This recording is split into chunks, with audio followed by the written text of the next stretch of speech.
আল্লাহ কয় জিবরাইল শোনো না, তুমি আসমান সাজাও জমিন সাজাও, আসমান সাজাও জমিন সাজাও, সাজাও বেহেশত খানা।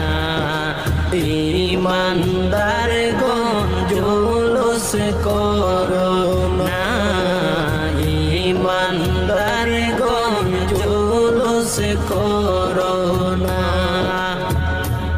আশগিরি আলে ইমরানে আছে বর্ণনা, আশগিরি